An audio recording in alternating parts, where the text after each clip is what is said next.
లోకాసు వార్త 23వ అధ్యాయాన్ని ఒకసారి అందరూ కూడా ఓపెన్ చేయండి. బైబిల్ ఉన్నవారు.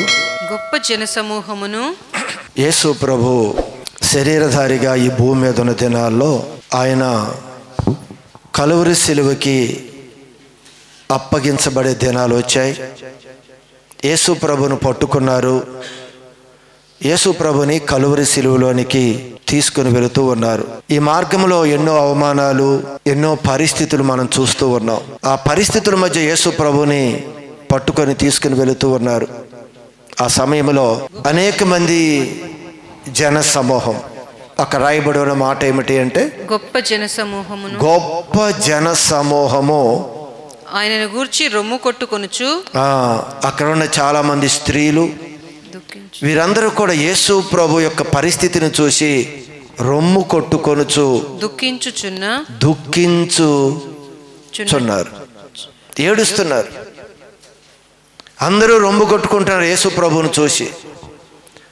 ఆయన కలువరి సిలువలోనికి వెళ్ళే సమయంలో ఆయన పరిస్థితిని చూసిన వీరందరూ కూడా రొమ్ము కొట్టుకొని ఏడుస్తున్న సమయంలో యేసు ప్రభు వారితో మాట్లాడిన ఓ చక్కని మాట ఏమిటి అంటే, యెరూషలేము కుమార్తెలారా నా నిమిత్తము ఏడవకుడి, నా నిమిత్తము మీరు ఏడవద్దు, మీ నిమిత్తము మీ పిల్లల నిమిత్తము ఏడవండి అని యేసు ప్రభు చెప్తున్నాడు. అందరూ యేసు ప్రభు గురించి ఏడుస్తున్నారు. యేసు ప్రభు వీరితో అంటున్న మాట ఏమిటి అంటే, నా కొరకు మీరేం ఏడవద్దు, మీ కొరకు మీ పిల్లల కొరకు ఏడవండి అని చెప్తున్నాడు. జనరల్గా బాధలో ఇబ్బందుల్లో ఉన్నవారి కొరకు, ఆరోగ్యంగా ఉన్నవారు, మంచిగా ఉన్నవారు దుఃఖపడుతూ ఉంటారు. కానీ ఇక్కడ వీరందరూ ఏమనుకుంటున్నారు అంటే, ఆయన కష్టంలో ఉన్నాడు కదా, యేసు ప్రభు ఇబ్బందుల్లో ఉన్నాడు కదా, యేసు ప్రభు యొక్క శరీరం మీద వస్త్రాలని తొలగిస్తున్నారు కదా, ఆయన దేహమంతా ఆ విధంగా ఉంది కదా అని మేము ఏడుస్తుంటే మా గురించి వేడమని చెప్తాడేంటి? మేము బాగానే ఉన్నాం, మా పిల్లలు బాగా చదువుకుంటున్నారు, పిల్లలు చక్కగా ఉద్యోగాలు చేసుకుంటున్నారు, పిల్లలు వ్యాపారాలు చేసుకుంటున్నారు, మేము బాగానే ఉన్నాం, మీ గురించి ఆడవండి, మీ పిల్లల గురించి ఆడవండి అంటున్నాడు ఏంటి అనే ఆలోచన వారిలో కలిగి ఉండవచ్చు. ఈరోజు మనం కూడా యేసు ప్రభు అలా చెప్తూ ఉన్నప్పుడు మనకు కూడా ఆలోచన ఏంటంటే, ఎందుకు వీళ్ళ గురించి ఎందుకు ఏడవాలి, పిల్లల గురించి ఎందుకు ఏడవాలి, అంతా బాగున్నాం కదా, బాధలో ఉంది ఆయన కదా. ఆయన ఒకవేళ కలువరి సిలువలో ఆయన మరణించి 3వ దినాన తిరిగి లేవటానికి ఆయన శక్తిమంతుడు. అందుకే వాక్యం చెప్పేది ఏమిటి అంటే, ప్రాణం పెట్టడానికి, తిరిగి ఆ ప్రాణాన్ని తీసుకొనటానికి నాకు అధికారము కలదు. ఆయన గురించి మనమే ఏడవక్కర్లేదు.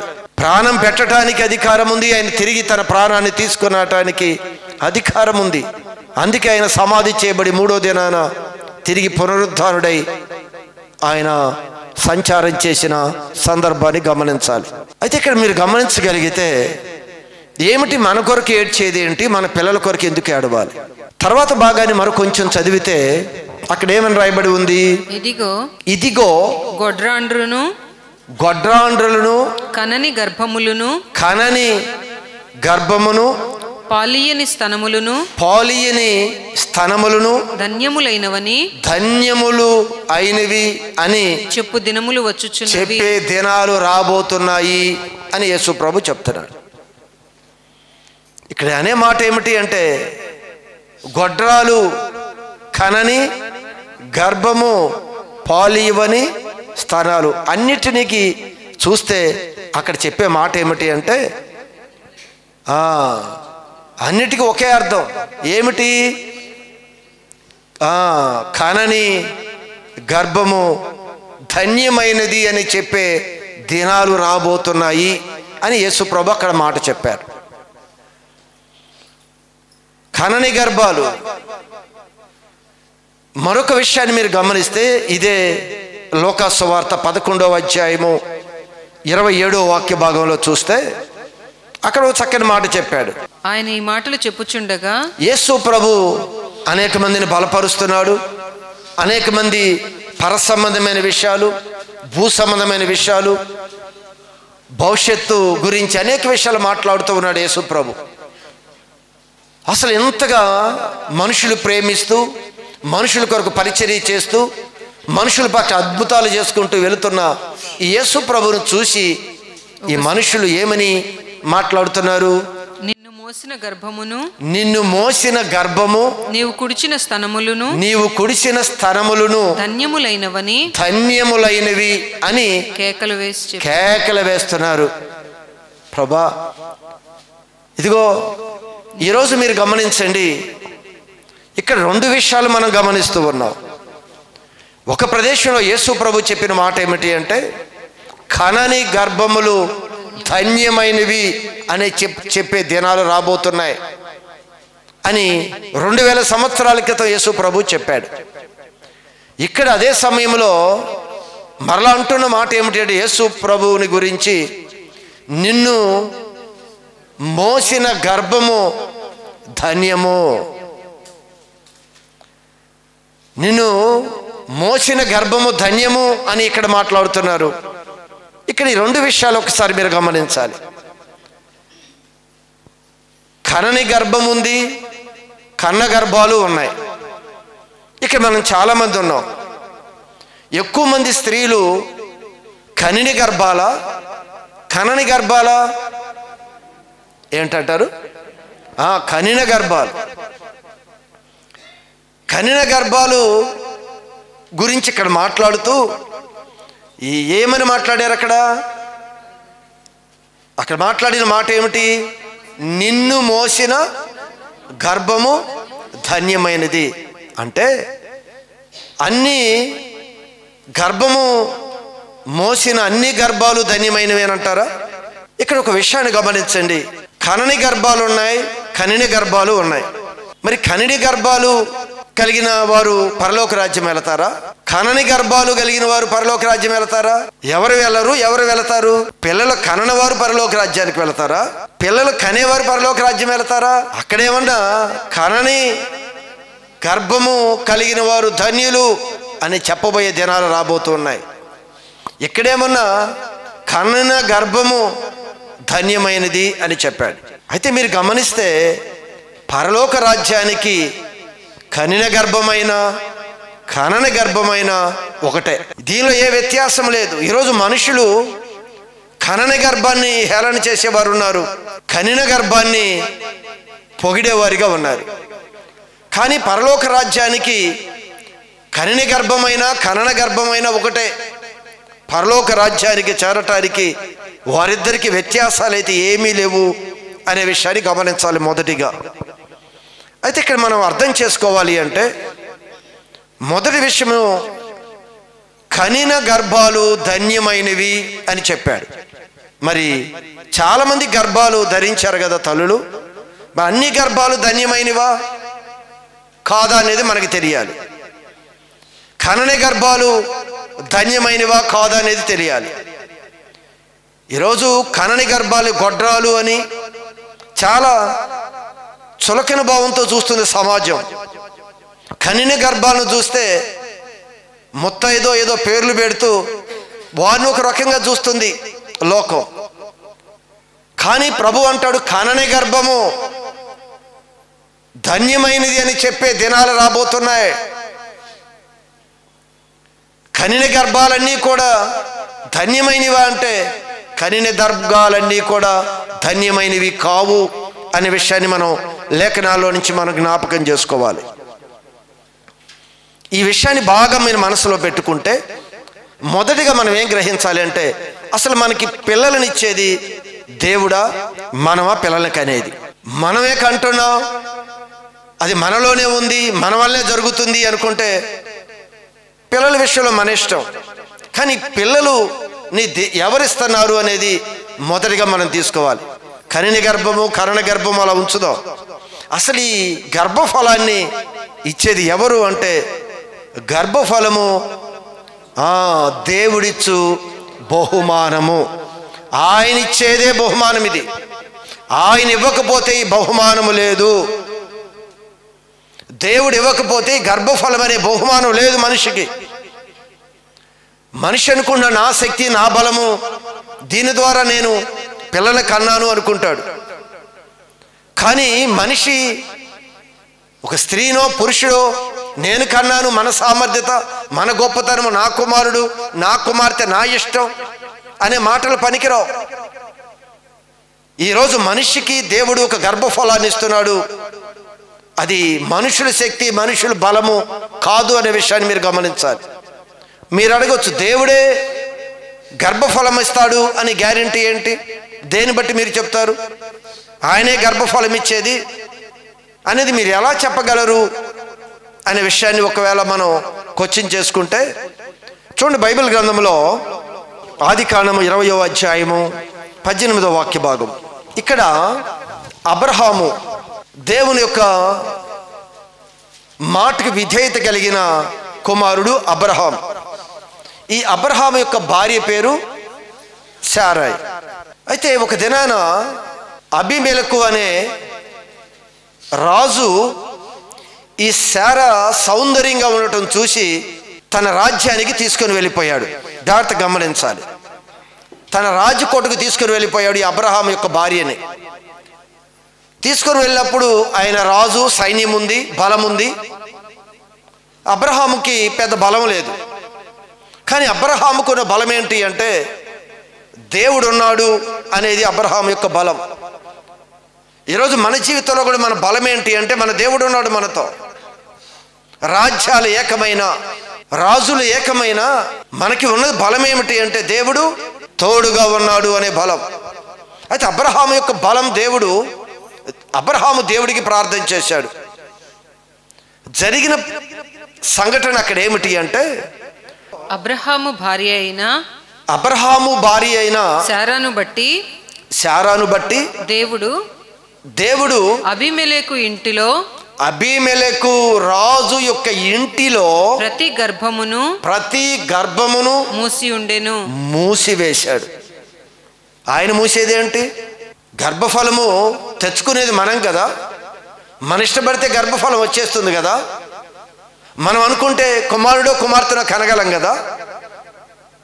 ఇక్కడ వాక్యం చెప్తుంది ఆ అబీమెలెకు రాజు చేసిన తప్పుకి దేవుడు వాళ్ళ గర్భాలు మూసి వేసెను. గర్భాలు మూసివేశాడు ఆయన. అయితే మరొక మాట పైన మీరు చదువుకుంటే అబ్రహాము దేవుడికి ప్రార్థన చేయగా దేవుడు అబీమెలెకు రాజును అతని భార్య అతని దాసీలను బాగు చేసెను. దేవుడు బాగు చేసెను. వారు అప్పుడు పిల్లలను కనిరి. ఎప్పుడు పిల్లలు కన్నారు? దేవుడంట వారిని బాగు చేసెను. గర్భాలు మూసిన దేవుడే, గర్భాలు తెరిచినది ఆ దేవుడే. గర్భఫలము అనేది మొట్టమొదటిగా గమనించాలి మనం. పిల్లలు దేవుడిచ్చిన బహుమానము. నీ బలం నా బలంతో వచ్చిన వారు కాదు. ఇది దేవుని యొక్క గిఫ్ట్.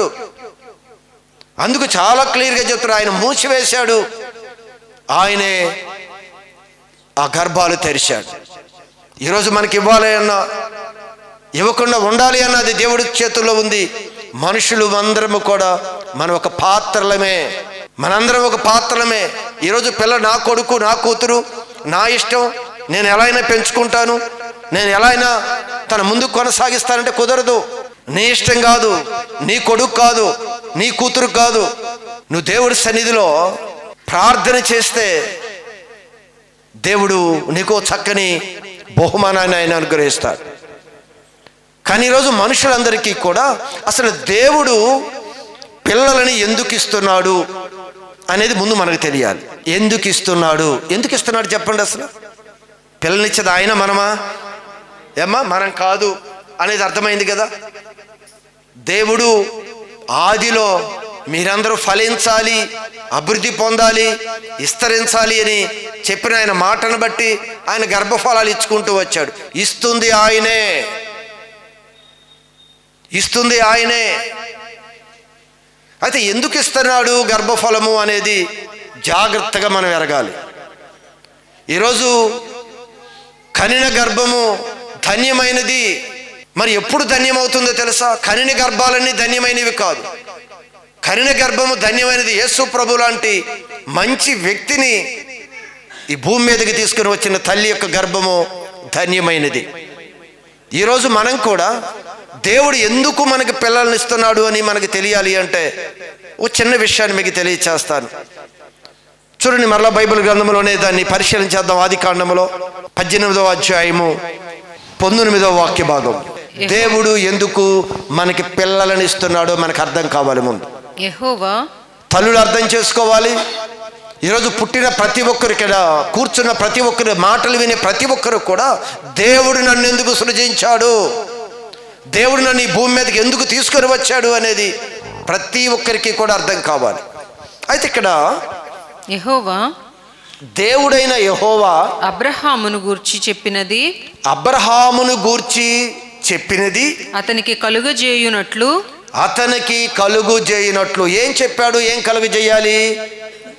నీకు సంతానాన్ని ఇస్తాను అని వాగ్దానం చేశాడు. అది ఇప్పుడు నెరవేర్పు చేయాలి. అతనికి కలుగజేయునట్లు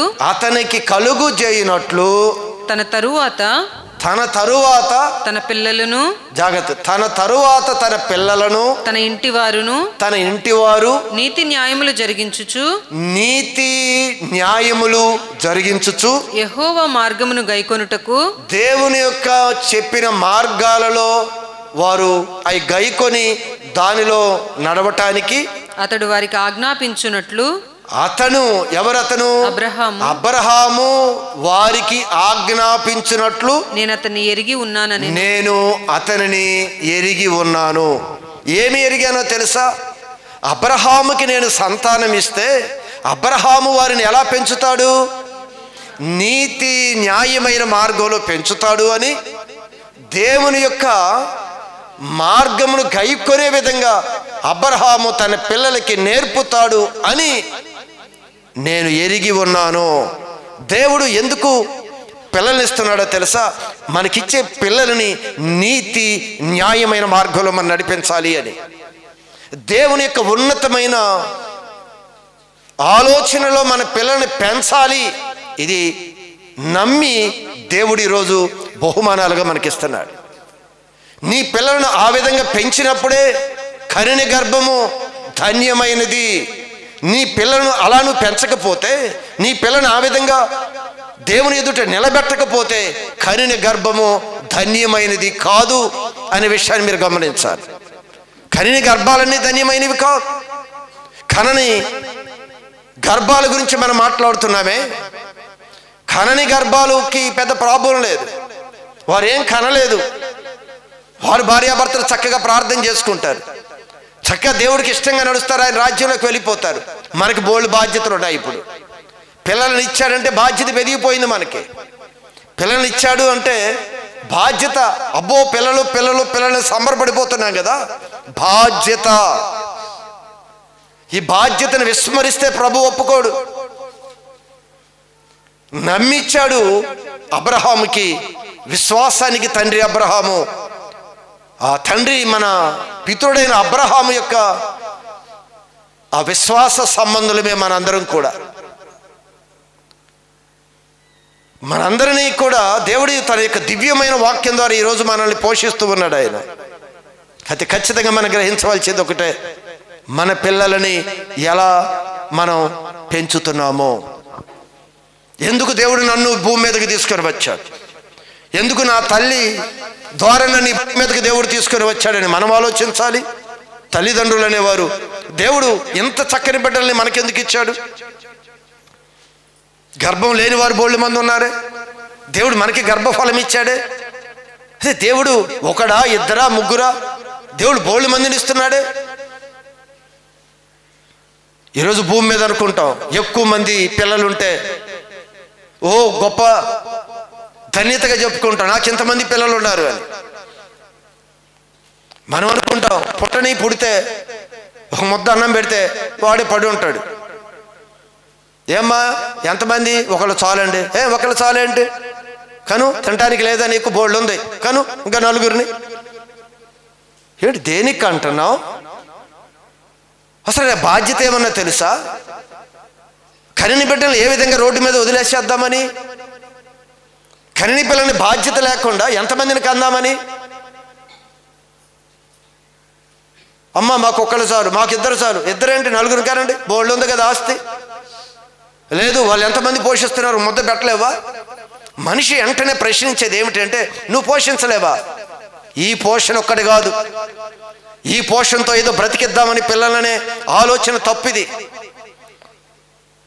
మంచి ప్రవర్తన కలిగిన వ్యక్తులుగా నీ పిల్లలను నువ్వు నడిపించగలగాలి. భూమి మీద దేవుని యొక్క ఉన్నతమైన ఆలోచనలో నీ పిల్లలను నడిపించగలగాలి. అప్పుడే ఈ కన్న గర్భము ధన్యమవుతుంది, అప్పుడే అది ఆశీర్వదించబడుతుంది. అందుకే కన్న గర్భాలన్నీ ధన్యతండి. తల్లులు పిల్లల పట్ల ఏ విధంగా పెంచేవారు ఉన్నారో తెలుసా మీకు? ఈరోజు ఎగ్జాంపుల్ ఎవరి గురించో చెప్తున్నారని కాదు, అది చెప్తూ ఉండగా మన పిల్లలు మనం పెంచుతున్నాం, లేదా మనం ఎదిగి ఈరోజు ఏ విధంగా మనం ఉంటున్నాం? దేవుడికి ఇష్టంగానేనా? ఎలా ఉంటున్నామో గమనించండి. బైబిల్ గ్రంథంలో ఒక సందర్భాన్ని మీకు తెలియజేస్తాను, చూడండి.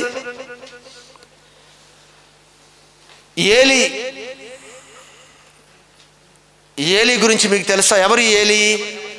యాజకుడు. ఈ ఏలి యాజకత్వం చేస్తూ ఉండేవాడు దేవుని యొక్క మందిరంలో. ఈ ఏలి మంచి వృద్ధాప్యంలోకి వచ్చాడు. ఈ ఏలి గురించి రాయబడింది ఏమిటి అంటే, ఏలికి కూడా దేవుడు పిల్లల్ని ఇచ్చాడు. ఆ విషయాన్ని ఇక్కడ రాస్తూ ఏమని రాశాడు? ఇక్కడ సమూయేలు మొదటి పుస్తకం 3వ అధ్యాయం 13వ వాక్య భాగంలో, తన కుమారులు తమ్మును తాము శాపగ్రస్తులుగా చేసుకుంటున్నారు. తన కుమారులంట. ఎవరు కుమారులు? ఏలి, ఆ దేవుని యొక్క పరిచర్య చేస్తున్న ఏలి యొక్క కుమారులంట. దేవుడి మాట వినకుండా, దేవుడికి నచ్చని విధంగా, మనుషులకి నచ్చని విధంగా ఏం చేస్తున్నారంట? వారు తమ్మును తాము శాపగ్రస్తులుగా చేసుకునే విధంగా ప్రవర్తిస్తున్నారంట. తండ్రికి తెలిసింది, అయ్యా నీ పిల్లలు శాపగ్రస్తమైన బ్రతుకులు బ్రతుకుతున్నారు, నీ పిల్లలకి ఒక హద్దు లేదు, ఒక మంచి చెడ్డ లేదు, ఇష్టానుసారంగా బ్రతుకుతున్నారు నీ పిల్లలు అని తండ్రికి వర్తమానం తెచ్చారు.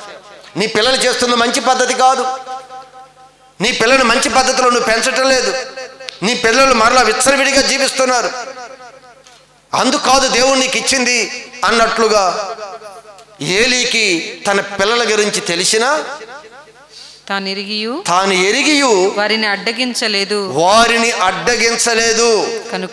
కనుక అతని ఇంటికి నిత్యమైన శిక్ష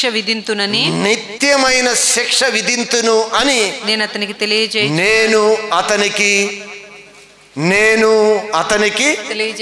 తెలియజేయుచున్నాను. నిత్యమైన శిక్ష ఎందుకు వచ్చిందండి? ఇప్పుడు కన్న గర్భము ధన్యమైందా? గర్భం దాల్చి కుమారులు కన్నారే, ఈ ఏలి కుమారులు ఉన్నారు కదా, ఏం తీసుకొని వచ్చారు? శాపాన్ని తీసుకొని వచ్చారు. కుటుంబానికే శాపాన్ని తీసుకొచ్చారు వీరు. తండ్రి అడ్డగించలేదు అని, తండ్రి క్రమశిక్షణలో నేర్పలేదని, తండ్రి బుద్ధి చెప్పలేదు అని కుటుంబం మీదకి ఏమొచ్చిందని చెప్తుంది వాక్యం? నిత్యమైన శిక్ష. కుమారులు చచ్చిపోయారు.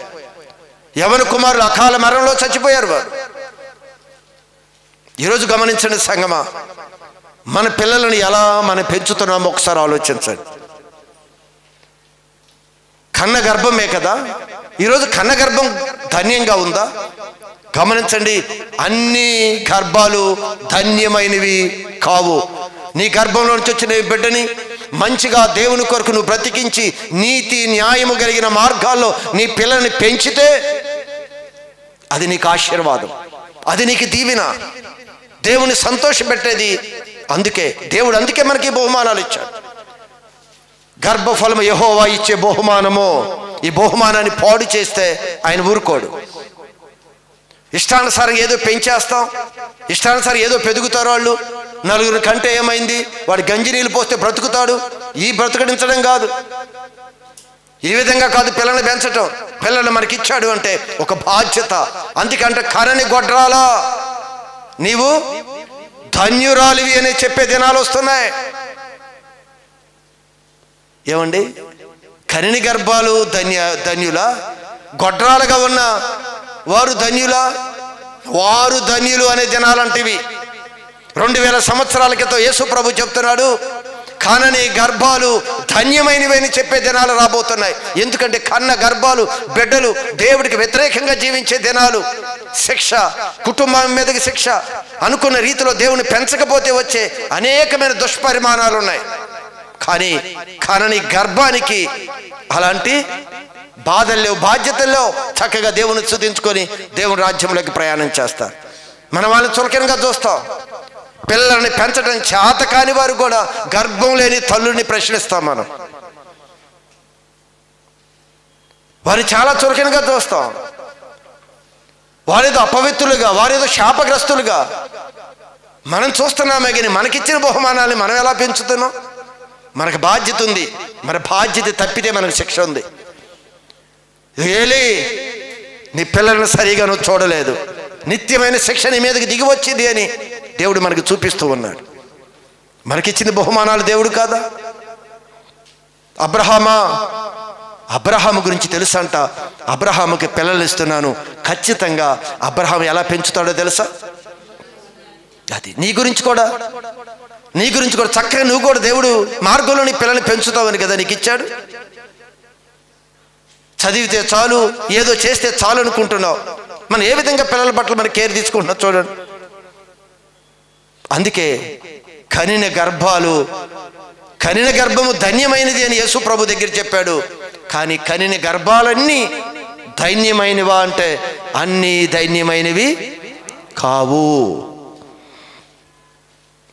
మరొక విషయాన్ని మీకు ఎగ్జాంపుల్ చూపించి నేను ముందుకు వెళ్ళిపోతాను. చూడండి, 2వ దినవృత్తాంతాల గ్రంథము 22వ అధ్యాయము 2వ వాక్య భాగం.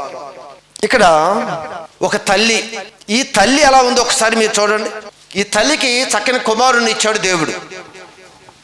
ఈ తల్లి పేరు అతల్య. బాగుంది కదా పేరు? ఏం పేరు? అతల్య. ఈ తల్లి గురించి మనం ఆలోచించాలి. ఈ తల్లి కూడా గర్భం ధరించింది, ఈ తల్లి కూడా బిడ్డలను కంది. మరి గర్భము మోసిన ఈ తల్లి ధన్యురాలు కాదా అనేది మీరే చెప్పొచ్చు. ఒక ఏలీ గురించి చెప్పుకున్నాం, ఇక్కడ అతల్య గురించి చెప్పుకుంటున్నాం. ఇప్పుడు చదవండి అతల్య గురించి. అహజ్యా ఏలన ఆరంభించినప్పుడు, ఈ అతల్య కుమారుడి పేరు అహజ్యా. ఇతడు ఏలన ఆరంభించినప్పుడు, దేశాన్ని ఏలటం ప్రారంభించినప్పుడు 42 ఏండ్ల వాడై 42 సంవత్సరాల వయసు. ఈ అతల్య కుమారుడికి 42 సంవత్సరాలు. ఈ 42 సంవత్సరాల్లో దేశాన్ని పాలించే రాజుగా ఉన్నాడు. అయితే ఎన్ని సంవత్సరాలు పాలించాడు రాజుగా? యెరూషలేములో 1 సంవత్సరం ఏలెను. 1 సంవత్సరమే రాజుగా పరిపాలించాడు అహజ్యా. అతని తల్లి ఒమ్రీ కుమార్తె, ఆమె పేరు అతల్య. ఆ తల్లి పేరు అతల్య. దుర్మార్గముగా ప్రవర్తించుటకు, జాగ్రత్తగా గమనించండి, దుర్మార్గముగా ప్రవర్తించుటకు అతని తల్లి అతనికి నేర్పుచూ వచ్చెను. దేవుడు చూడండి ఎలాంటి విషయాలు కూడా దాయలేదు. ఎలా రాశాడు చెప్పండి నేనండి. దుర్మార్గముగా ప్రవర్తించడం నేర్పిందంట తల్లి. మనం కూడా అంటాం కదా, ప్రతిసారి పిల్లలు ఏరా దెబ్బ వాడేస్తే 2 దెబ్బలు వేసిరా, ఏ చేతకాని వల్ల వెనక్కి వచ్చావేంట్రా వాడేస్తే 2 మనం కూడా నేర్పుతాం. అతలి అతని కొడుకే కాదు, ఈరోజు మన కుటుంబాల్లో చూడు.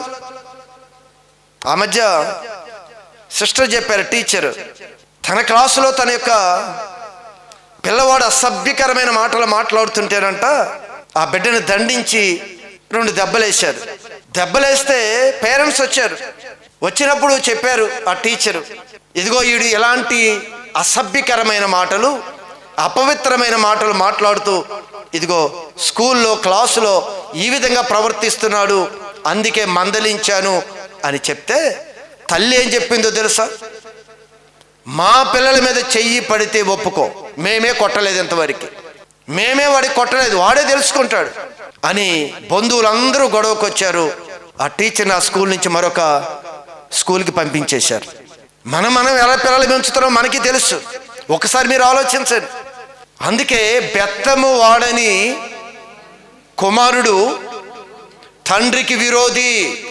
బెత్తము వాడకపోతే, శిక్షించకపోతే కుమారుడు తండ్రికి విరోధి అయిపోతాడు అని వాక్యం సెలవిస్తుంది. ఈరోజు గమనించండి, ఎలాంటి ఈ అతల్య గర్భము ధన్యమైనదేనంటారా? నిజంగా అంత మెంటాలిటీ ఉంటుందా అంటే ఉంటుంది. అసలు ఈవిడ ఎంత స్వభావం కలిగింది, కొడుకుని ఎలా పెంచిందంట? దుర్మార్గుడుగా కదా. అసలు ఈవిడ సంగతి మరొక కొంచెం ముందుకు వెళితే ఈ కుమారుడు చనిపోయాడు. ఎవరు? రాజుగా ఉన్నాడు కదా అహజ్యా. 1 సంవత్సరం ఏలుబడి చేశాడు, తర్వాత దినాల్లో చనిపోయాడు. చనిపోయిన తర్వాత అహజ్యా తల్లి అయిన అతల్య ఈ తన కుమారుడు చనిపోయినని వినినప్పుడు, ఈ అతల్య తన కుమారుడు చనిపోయాడు అని వినినప్పుడు ఆమె లేచి యూదావారి సంబంధులకు రాజవంశములో ఉన్నవారందరినీ హతము చేసెను, అందరిని చంపేసింది. మరల ఎవరు రాజుకి ఎక్కడ? నేను ఎక్కాలి ఇప్పుడు. ఆ కాలమున అతల్య దేశమును పాలించెను. ఆ కాలములో అతల్య దేశమును పాలించెను. కొడుకు చనిపోగానే ఏడుస్తూ, అయ్యో నా కొడుకు పోయాడే, తన వారసుడిగా తన కొడుకుని సింహాసనం ఎక్కించాలనే ఆలోచన లేకుండా ఆ కొడుకుల్ని అందరినీ కూడా చంపేసింది. ఇది తల్లి చంపేసింది. కనిన గర్భాలు అన్నీ ధన్యమైనవి కావు. ఈరోజు మన గర్భాలు, కన్న గర్భాలు ధన్యమైనవిగా ఉండాలి అంటే, దేవుని యొక్క కృప పొందుకునే విధంగా ఉండాలంటే, దేవుని యొక్క ఆశీర్వాదం పొందుకునే విధంగా ఉండాలంటే, నేను ఆ పిల్లలని ఎలా పెంచుతున్నామో ఒకసారి మీరు ఆలోచించండి. దెబ్బ పడకపోతే దుర్బూజులు అయిపోతారంట. ఏమైపోతారు? పాడైపోతారంట. పిల్లలు చెడిపోతారంట. దెబ్బ కొట్టకపోతే పిల్లలు చెడిపోతారు. ఇంటికి వచ్చిన వారు చులకనగా మాట్లాడితే, అబ్బో మా అబ్బాయి భలే మాట్లాడాడు అంటావు నువ్వు. ఎగిరి 1 తన్ను తన్నాడు అనుకో, అబ్బా మామయ్యను భలే తన్నాడు అంటావు నువ్వు. ఏమి నేర్పుతావు? 2 దెబ్బలు కొట్టి ఎరా బుద్ధి ఉందా? ఎక్కడ నేర్పాలి? మొక్కగా ఉన్నప్పుడే. మొక్కగా ఉన్నప్పుడే నీ పిల్లల్ని నేర్పాలి కదా. ఈరోజు తల్లిదండ్రులే కాదు, ఈరోజు ఆల్రెడీ ఒకవేళ తల్లిదండ్రులు ఆ దినాల్లో చక్కగా చెప్పగలిగే ఆలోచన లేదేమో, ఈరోజు దేవుని ఉపదేశం మన దగ్గరికి వస్తుంది. మనల్ని దేవుడు ఎందుకు కన్నాడు, దేవుడు ఎందుకు మనల్ని సృష్టించాడు, ఇదిగో ఆ రోజు కాదు ఈ రోజైనా దేవుడి యొక్క నీతి న్యాయములు, దేవుని యొక్క చక్కని మార్గాల్లో మనం నడవాలి. మనం నడిస్తే రేపు మన వారికి మనం నేర్పగలం. లేకపోతే ఈరోజు నువ్వు నాడు ఒకవేళ తల్లి ఆ దినాల్లో చక్కగా నీకు నేర్పలేదేమో, ఆ రోజు తల్లి తెలియకో తెలిసో ఆ విధంగా వెళ్ళిపోయిందేమో, ఈరోజు నీకు తెలుస్తుంది కనుక నీవు కానీ మంచి కుమారుడిగా, దేవుడికి ఇష్టమైన కుమారుడిగా నిలబడితే నీ తల్లి గర్భము ధన్యమైనది అవుతుంది. ఆ రోజు తల్లి చేయలేకపోయిందో నువ్వు చేయి. ఆ రోజు నీ తల్లి సరిగ్గా నీకు పెంచలేకపోయిందేమో, ఈరోజు నీవు దేవుడి వాక్యం వింటున్నావు కదా, నువ్వు చక్కగా నిలబడి దేవుడు వాక్యంలో నిలబడి అనేక మందికి ఉపయోగపడే విధంగా, అనేక మందిని ప్రేమించేవారిగా, మంచి వ్యక్తిగా నువ్వు నిలబడి, కనిన గర్భము ధన్యమైనది నా తల్లి గర్భం, అప్పుడు నేను చూశానాలి, అబ్బా ఏ తల్లండి ఈ బిడ్డను కంది, నీ తల్లి కనిన గర్భము ధన్యమైపోయింది. మంచి బిడ్డను కందండి తల్లి, ఎంత మంచి బిడ్డ అండి, ఇలాంటి వాడిని కందా అనేది కాదు. ఈరోజు మనమైనా సరే ఆ ధన్యమైనది తీసుకురావటానికి మనందరం కూడా దేవుని యొక్క ఉపదేశంలో నుంచి ముందుకు రావాలి. మన తల్లులు కన్నారు మనందరినీ, ఆ రోజు తెలుసో తెలియకో వారు ఏ విధంగా కన్నా ఈరోజు అవకాశం ఉంది, కనిన గర్భము ధన్యమైనది మా తల్లి గర్భం అనే విధంగా నువ్వు ప్రవర్తించు, నువ్వు జీవించు, నువ్వు బ్రతికి చూపించు. 10 మందికి ఉపయోగపడే విధంగా ఉండు. 10 మందికి ఉపయోగపడే విధంగా మన జీవితాలు ఉండాలి కదా. చూడండి, చివరగా ఒక మాట దీనిలో మీరు గమనిస్తే, కనని గర్భాలు ఏమన్నాడు దేవుడు? ధన్యములు అయినవి అని చెప్పబోయే దినాలు వస్తున్నాయి, వచ్చేసాయి. ఇప్పుడు చూస్తే కనని గర్భాలు ధన్యమైనవి. ఏమండి, ఈరోజు పిల్లలు పెరుగుతున్నారు, పెద్ద అవుతున్నారు. వృద్ధాశ్రమాలు ఎందుకు వస్తున్నాయండి? వృద్ధాశ్రమాలు ఎందుకు వస్తున్నాయి? పిల్లలు ఎలా ఉన్నారో చూశారా? వృద్ధాశ్రమంలో ఉన్న వారికి పిల్లలు లేని వారు కాదు వాళ్ళు. పిల్లలు బాగా డబ్బు ఉన్నవారే. చివరికి పిల్లల్ని మనం ఏ విధంగా పెంచామో చూడండి. చివరికి వారి జీవితాలు దుఃఖపడే కన్నా కనని గర్భము ధన్యమైనది. ఇలాంటి పిల్లలను కానీ ఒకవేళ బాధ్యత రహితంగా ప్రవర్తిస్తే, ఇదిగో దేవుడు రేపు నేను ప్రశ్నిస్తాడు, నేను ఇచ్చిన బహుమానం ఎలా పెంచావు? కనని గర్భానికి ఏమీ లేదు, హాయిగా ప్రభుని స్తుతించుకొని ఆరాధించుకుంటూ వెళ్ళిపోతుంది. చివరి దినాలు ఒక సందర్భంలో యిర్మీయాతో దేవుడు మాట్లాడతాడు. ఏమని చెప్తాడో యిర్మీయాతో తెలుసా దేవుడు? ఒకసారి చదవండి.